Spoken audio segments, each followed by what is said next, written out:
everybody, this is Angelina from Divine Hustles, and today I'm here with Tarzan and Tony. Stay tuned, see you soon. Now, our next question is, oh, we already asked this one. How rewarding it is to become an animal rescuer. How rewarding? Yeah. Yeah, it's like I said, it's just real rewarding because, you know, especially when we take the animal out of a bad situation and put it in a better situation. But for me, you know, that's something that's going, you know, this is like, you know, I'm 30, so it went like a snap of a finger. So his lifespan is gonna go like a snap of a finger for you. And everything you do here will go to the next life if you do believe in that. And I feel like these little endeavors that we go through and these little things that we help Mother Nature, the earth that actually gives us life, we can help it out a little bit. It'll be so rewarding in the next life. Yeah. It's rewarding for me seeing them change. Like if I compare it, when I get them, they're like a cocoon, right? Like a caterpillar. And they turn into the cocoon as you're taking care of them. They're starting to heal, they're starting to repair, they're starting to mold themselves. And you're starting to develop more of a personality, because usually when these animals haven't been handled, they haven't been socialized, you don't really know too much about them, you know what I mean? And neither does the owner you're getting it from. So I'm picking up this animal from this person, I'm like, hey, how is it? I don't know, I just fed you this food. So now, starting to see them develop their personality and their character, and starting to see them gain their weight, and you know they're coming with these different diseases or you know, injuries. Watching them recover from them. I've had lizards come in with 2 missing legs, and then you know later on they're my fastest lizard moving around. You know, like so. That's the most rewarding part, is seeing the change from that little caterpillar to butterfly for sure. That's beautiful. And where I have a question personally, for when it comes to sick animals, how do you guys treat them? Because, you know, medication, especially for exotic animals, has to be up the butt. Well, honestly, there's a lot of different home remedies that he is very well aware of, which can be cheaper. You just have to do your research and, you know, talk to different people that have been through these things before. You know, I'll call a buddy, hey, have you ever seen this happening on an animal? Hey, have you seen this happening? Go online, research my own, and sometimes you can actually find really cheap remedies rather than going to the vet if you just have the right connections, or ask the right questions in general. Home remedy? Yeah, absolutely. I didn't have no vet help at first, and most of my teachings come from YouTube. I literally spend about 3 or 4 hours on YouTube learning how the Africans or how people with no medical help take care of the animals. So I learned about honey being antibiotic. I learned about cayenne pepper being anti-inflammatory. I learned about turmeric curing all types of cancers and all types of illnesses and anything. I learned about putting all types of spices together where it can actually help an animal and take them out the pain at the end. I had to think of my most bloodiest or most vicious rescue I've done was a red-tailed hawk that got attacked by other hawks, and she had literally all type of, oh man, she was just ripped apart. I didn't use no stitches, I didn't use no nothing, but I patched her up and I gave her all these type of things to help with the pain, to help with the infections, to help with everything. And I think like 2 weeks ago I seen her flying around back around the house. So I saw that post, that was amazing. And I almost brought tears to my eyes, I'm not gonna lie. Because you understood the journey. Well, yeah, and I understood the journey. I was kind of around for this part of the journey. I came around, helped feed, stuff like that. Yeah, I fed the animal. And, you know, the animal he had to release it by the time, you know, it was well, because, you know, you can't just keep those. But he nursed it back to the health. He did what he was supposed to do, sent it back to the wild. And a few days later, the animals comes, and you know, I've seen the falcon before. I've seen the animal before. I mean, the hawk. Sorry, I've seen the hawk before, and I recognize it too. So he posted a video, and the hawk is circling around his house, and I just feel like that they're saying thank you. You know, they say that a lot of times certain birds, like owls, have a connection to the spiritual life. And my crow. The spiritual world? I have a one-legged, she wasn't one-legged when I got her, but she ended up being one-legged. Her leg was snapped, like literally in half. So when we went out to rescue her, she was just on the floor, couldn't do nothing because they have to do 3 hops before they could take flight. Oh. Oh. Right? So when that happened, I had to actually amputate that leg off of her. But I had to do it in the most humane and the proper way I can, with a lot of antibiotics, a lot of anti-inflammatories, and everything to just keep her nice and healthy. And man, that girl came back one day. I swear, I think she said, "Man, I appreciate you, bro. Man, I appreciate you, bro." And I never seen her after that. But that one time, you know, she was like, "Man, let me go tell this nigga." You know what I'm saying? Appreciate you, bro. You feel what I'm saying? So I think the hog did the same thing, and she was only came back once, and that's good enough for me. It's very healing. Like, Yeah, she's loving it too. So yeah, that's that. Can you guys see yourselves opening up somewhat of like home remedy veterinarian shop where you can educate pet owners, exotic pet owners? It's a business with the medical field, veterinary, college. College is a heavy business right now. You know what I'm saying? They'll take you to class for I think 2 days out the week, and pay them about $2,000-3,000 a month. You know what I'm saying? When they can be, you know, getting steady knowledge in you for about 1 year or 2 years, and you can absorb all that. But they try to get 4 years, 8 years. So it's a business with, you know, medical department, and it keeps our ecosystem going. And for people that want to, you know, get rid of the side effects and want to get rid of, you know, a lot of things, I suggest both, to be honest, because it's sometimes where I need medical help. I really need it. There's actually only one reptile vet in all of LA and Orange County, and he's in Yorba Linda. So we have any of our rescues out here that we need to get this medicine for, or that we can't find online, we can't find any home remedies, we got to drive out to Orange County, go over to Yorba Linda just to get our animals checked. If they need, you know, an x-ray to see if they're pregnant, whatever it is, or if they have an impaction in their stomach, you know, that's where we got to go. So it's not a very common practice, actually. But I love to show people and for me to educate, but we need people to come from foreign countries that do this on an everyday basis. So I would love foreign exchange students to reach out to me. I would love them to come show me things where, you know, it'll cut costs down, but just naturally uses the earth because that's what they've been doing for ages. Like birds will actually go find a certain tree that cures them. Same with dogs and cats, absolutely. They'll go eat the bark of a certain tree or a plant. Yeah. A lot of stuff like that. And know when they have upset stomach, hey, if I eat this grass, it's gonna ease my stomach. So now animals naturally do that already.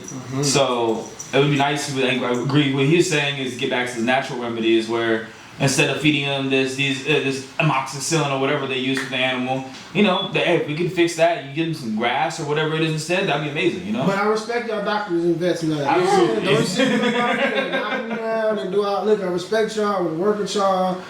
I just, you know, I want everything to work. You know what I'm saying? I want us to use Mother Nature also too, and don't get a holistic far approach away from that. Yeah. You know what I'm saying? Bioengineering is a big thing that, you know, it's been a success, but it's been something that has overdosed a lot of people. As we use it as medicine, but then people use it as, you know, lean. People use it as pills. People use it as, you know, just straight substance abuse. But it came from healing people.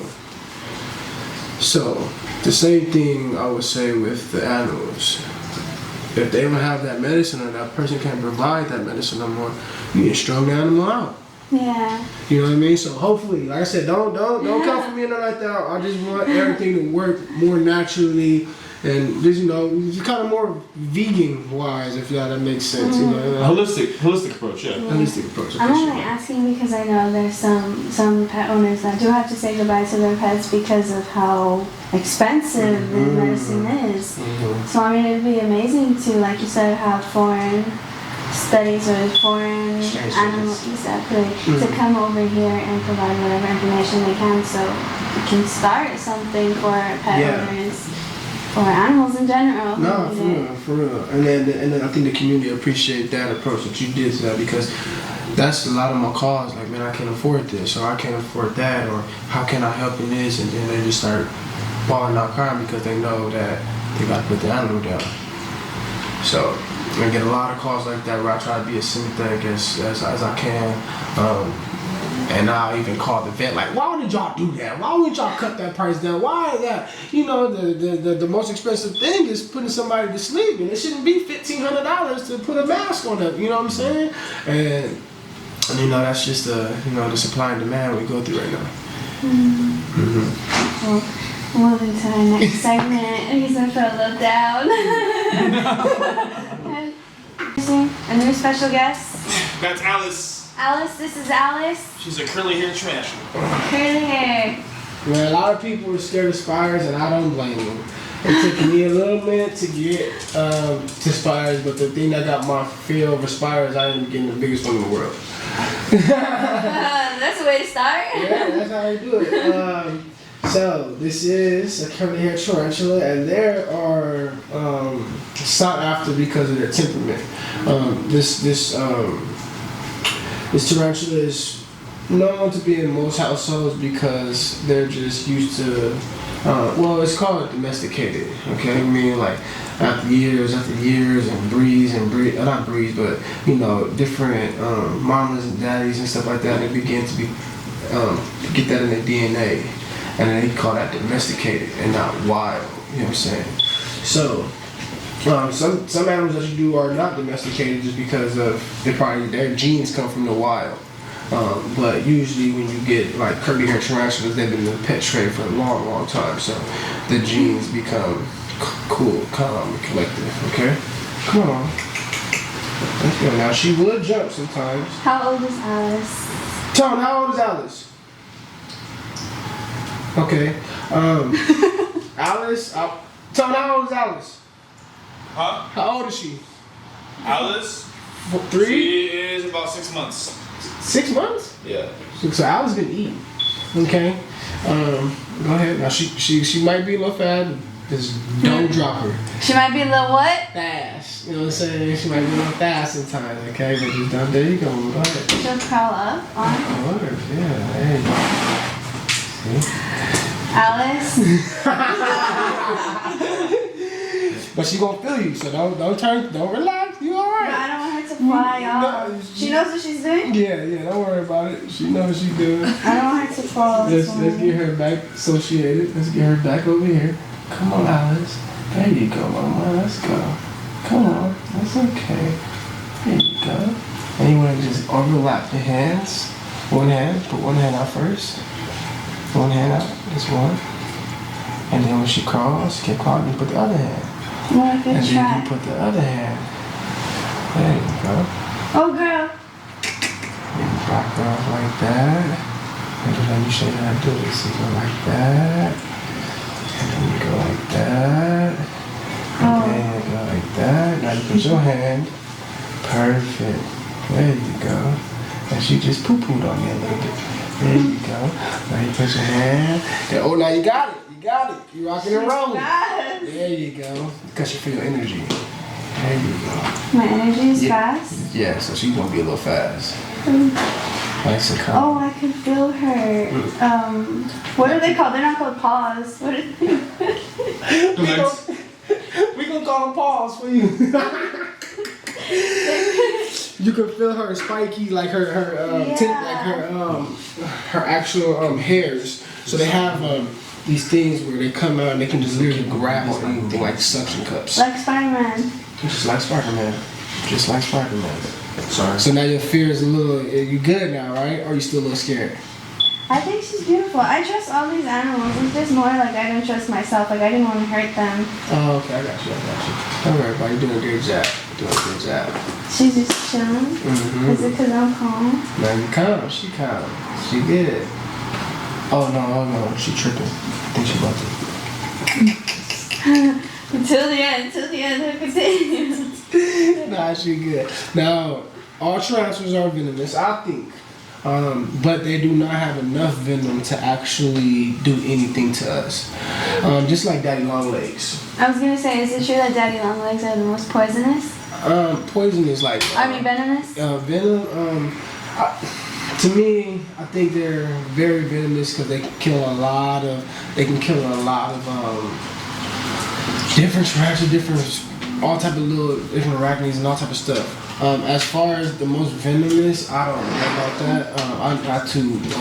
I'm not a specialist at the tarantulas. You probably can go, my boy, Urban Tarantulas. He's very, very knowledgeable about that. Ram. Yeah, and he's on Instagram. He's got like 200,000 followers. Go follow him. He will definitely school you up on that. But as far as the most for humans, I know brown recluse, black widow, different spiders like that. I know it just fuck you up. But tarantulas, no. But they do all have venom though. Very, very, very low amounts. So, as you see, our beautiful special guest Alice here. She has a question for you guys. She wants to know what it's like to be an adult. Being an adult, for me, it ain't all cracked up what it is. So, my most happiest days on this earth was when I was a kid. And I'm just gonna let y'all know that right now. So all the kids that's watching, enjoy the happiness. Because it dwindles away with every year. And that's where senile comes from. Because, most people that are 70, 80, 90 years old, they become senile. Meaning grumpy and stuff like that. So, I'll say something. yeah. So joy comes from the child, and I think as being an adult, it's more so like we need to start investing our time into teaching the younger ones how to be better than we were, so that we can adapt as humans. And that is what being an adult is for me right now. I don't got it all down. I do not got being an adult down. I'm gonna let you know that right now. But I think that if everybody just, focus on the next generation more than your generation, I think the world would be a better place. So for me, kind of similar. As a kid, I remember always thinking, man, I can't wait till I'm an adult and I can do whatever I want. Actually, when you're an adult, you really can't do whatever you want because you have your bills and whatnot, unless you want to be a bum on the streets. You really have a lot of ties. You know what I mean? And same with me and my animals. Like, I'm an adult now. Yeah, I can have things that I want. So I got my animals. I got things I didn't have as much as I wanted to as a kid. And just be a kid while you can and teach the next generation. That's part of being an adult as well, just teaching the next generation on the stuff you've been through, your trials and tribulations. I mean, it doesn't mean you're always correct, but at least you're giving them your wisdom and your advice, you know what I mean? And they choose to do what they want with it and hopefully lead them to the right direction. That's a good message. I feel like we should all give our future at least a blueprint. Mm-hmm. They kind of just throw us out there like, hey, okay, you graduated high school, now you need to get a job or do something else, or go to school or something like that. It's like, what do you mean? What am I supposed to do for the rest of life? I don't know, figure it out. Mm-hmm. That's where I'm at right now. I just remember being back in school and being in geometry and where am I going to use this? Unless I want to be a carpenter or something of the sort, The amount of times I had to go to summer school for math class. I like art. Art, there you go. That's my thing. I love art. I just can't draw. I was gonna draw stuff and then I was like, man, I know when you started. You should draw us a snake, man. You should draw us a snake. I was like, when I was gonna draw a king rook thing, I was like, man, I don't know if I'm gonna draw it. I don't think I'm gonna do it right. You know what I'm saying? I know, you started writing, I was like, I think you should draw us a snake. You should draw a snake or a chimpanzee, and let's see what you come up with, man. Yeah. See, being an adult, you know what you're good at and what you're not good at. So, that's just how that happened right there. Alright, you ready for our next little guest? Yeah. Alright, come on, man. Hi, Alice. Let's get it. Come on. I should have mentioned that for my son's spider. You still can. This is his son's spider. You've been doing a great job with this spider, little guy. Her name is Ramen Noodles. Ramen noodles? Yeah, but I just call her Noodles. Noodles. There she is. Oh yeah, she's as squirmy as a noodle. What's up, ramen noodles? I just had some today, sorry. This is Ramen Noodles, aka Noodles. This is a female ferret. Ferrets are actually, you might look at her color, if you've ever seen a ferret before, they have different colors because they will actually change colors. depending on the season. So during the winter, they'll get a little lighter, get white like this. And during like the spring, fall, they'll get more like this. That way they can blend in with the leaves or the snow, wherever they're at. She actually came from Virginia. So she came about 3,000 miles to get here. So she traveled here from one of my best friends, brought her on over for me. And ferrets do stink a little bit. So they have other common names like stink weasel, fur sausages, stuff like that, and they do stink. You smell that? I like it. So all ferrets have that smell. They have a natural oils they produce from their skin. They also have glands in their butt, anal glands that they have that will drop stink bombs like a skunk. So these guys are actually not related to rodents. She's actually descented, which means her glands are taken out, but however, she will always have that natural oily smell to her. Yeah, these guys, they need a lot of companionship. They get along well with cats and dogs. She plays with my cat and dog all the time. And she is, they're actually not diurnal, so they don't like to wake up in the morning. They're not active in the morning or nocturnal. They actually wake up during the dawn is when they're most active. So between like about 5, 6 o'clock in the evening, that's when they get up and that's when they're the most active. Sorry, Ramen. That early. Oh no, it's going about 5, 6 in the afternoon. Oh. Okay. Yeah. Like 5 in the morning. Around sunset. No, around sunset. So not in the morning, not in the afternoon, not in the evening, but like in the afternoon is when they're most. Oh, she's like me then. Yeah, they're awesome little animals. And these guys are actually not rodents. They are part of the family called Muscidae. So they're actually related to otters, weasels, beavers, muskrats, and skunks. Yeah, they're all cousins. That's sick. What's up, Mama? So in the wild, these guys eat, they're actually carnivores, and they actually eat little mice. You can kind of see their teeth. They're kind of like dog teeth. Aww. Here we go.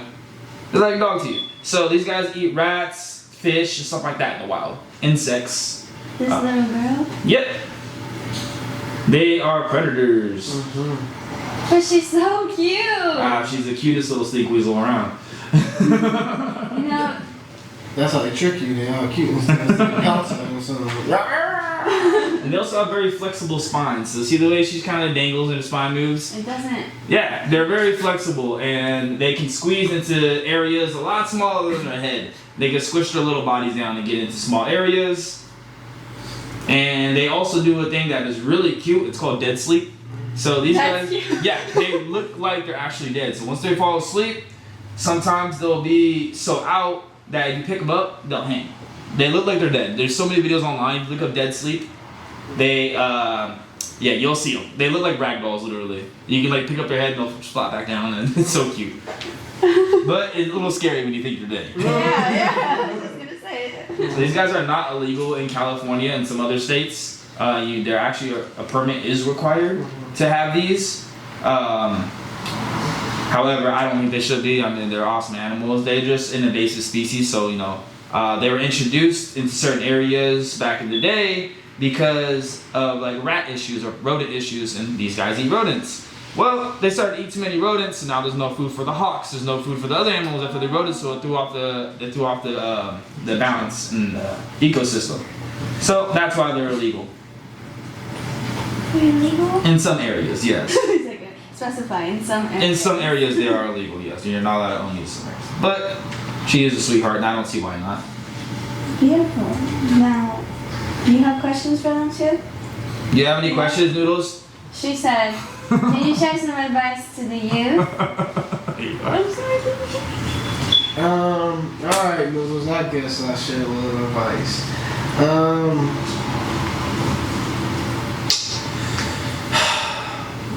For a lot of kids out there, I mean, just take this from me, you know, for real. Be the greatest you can be. I don't care what it is, be the greatest at it. Compete. It breeds excellence. NBA, NFL, MLS, compete. It breeds excellence. It brings out the best of you. Don't get too mad. Just know that when you do reach adulthood, that's when life officially starts. For you that are in group homes and foster care, like reach out. If you wanna, do anything, put your mind to it. I don't care what predicament you're in. Put your mind to it, and you will make it out there and be a millionaire, billionaire, maybe whatever you want to be. You're gonna be that. All right.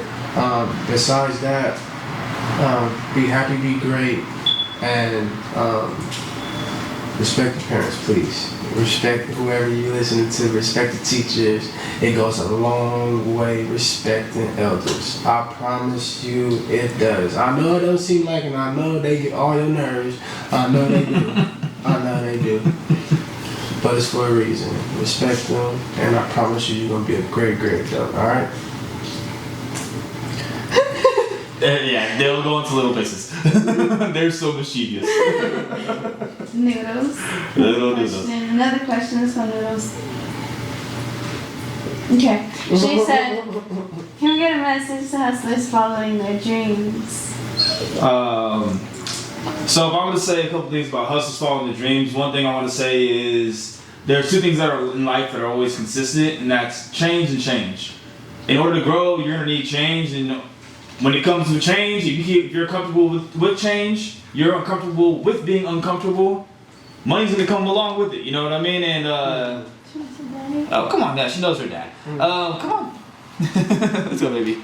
So, be uncomfortable with being uncomfortable, or be comfortable with being uncomfortable, and no matter where you're at in life, never feel stagnant. You always want to do better, and focus on what you want. I mean, your dreams are literally everything is achievable in this world. This is my dream right here, and I'm doing it, you know? And I haven't been happier. So don't stop the hustle, don't stop the grind. Whatever you do, you can always do better because there's always someone out there doing better than you. Mm-hmm. So that's what keeps me going. You know what? I wake up at 6 in the morning. There's someone waking up at 5 ready to go, you know? This guy right here, you know what I'm talking about. So I called him the other day, you know? I was like, hey, I didn't know if you were up. You know, it was like, wait a minute. You know I'm up. Come on. I was like, yeah, all right. So, yeah, be comfortable with being uncomfortable and never stop. Whatever you're doing, never stop. But no matter what obstacles life throws at you, keep going. Yeah, that's a good one. Today I'm sorry. No, you're good. Just put on that real quick. When you hustling, a lot of times people give up, alright? And I go against the morals, alright? Meaning like I'm not making the money fast enough, let me do this, or let me do that, or let me do this, or let me do that. But morals go a long way. So, I haven't been making money doing this in 2 years. But I know I'll be richer than a lot of people probably in my city. So, and it doesn't have to be something like that. I promise you, everybody that's been the greatest at what they do become the richest. Period. If you're the greatest basketball player, the greatest football player, the greatest whatever you do, but don't give up on that dream and don't go against your morals, because that builds character. And that's the real hustle. That's really, really what it's about when you out here hustling. Do not shy away from, accepting that it's not good today, but it'll be great tomorrow. Alright? Yeah, I like that. I like what both of you guys have to say. One thing more I gotta touch on is being a hustler isn't something you learn, it's something you're born with. It's a mindset, and that's why I say, it's in me, not on me, It's a mindset, and you're born with it. You're born to be a hustler, or you're not, Oh, they're cute, right? She loves to cuddle. She ran away with me to go with him, right? Come on, Tarzan. Now I'm getting a little jealous. Well, thank you for your guys' time. Thank you for everything you had to say. Thank you for educating the public, our audience. It was an experience. You said be comfortable with being uncomfortable. I was definitely defying my limits today with all the animals that I got to meet, and it was an experience, I think that's a huge thing we should take on, just trying new things, whether we're afraid or not. Like when we're kids and we're too afraid to eat vegetables because but dude, I I had snakes with me. I had a ferret. I had a tarantula. It was insane. But you know what? I had a good time, and now I know that I'm not afraid of the supposed most vicious, harmful animals in the world. So, you heard it here, folks. As always, be kind, support each other, and keep hustling. Like, comment, subscribe.